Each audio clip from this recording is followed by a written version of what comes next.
Hey, what's up mga ka-happy? Welcome back sa panibagong vlog natin para sa araw na to. Isang mabilisang vlog, and for today's video mga ka-happy, pinapakita ko sa inyo ngayon na si Angelo ay nagdidilig ng mga halaman. So yan yung isa sa task niya every morning. So actually hindi rin every morning pagka trip niya lang, pero most of the time talagang nagbubuo siya o nagdidilig siya ng mga halaman.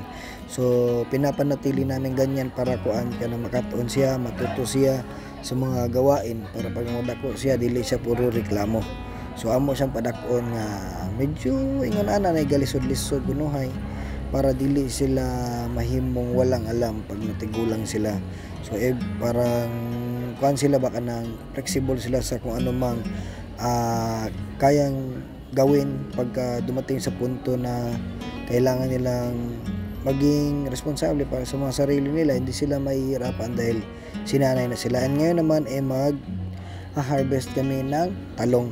So sa aming mga talong na nasa pot, namumunga na ulit.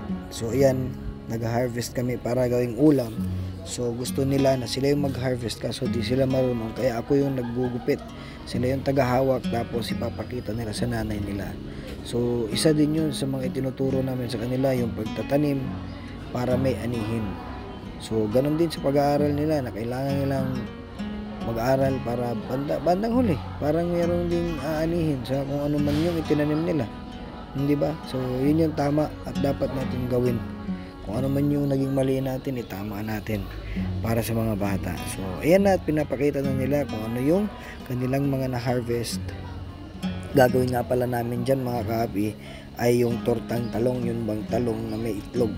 So scramble pa rin, napakasarap ng luto na yan at isa yan sa mga paborito nilang kainin na pagkahanggang ngayon ay talagang tinitignan nila yung talong kung may bunga ba. So unfortunately medyo mahina yung bunga ng ating mga talong, pero sa 5 pot natin madami tayo nakukuhang bunga dyan kapag nagkahinugan ng sabay-sabay.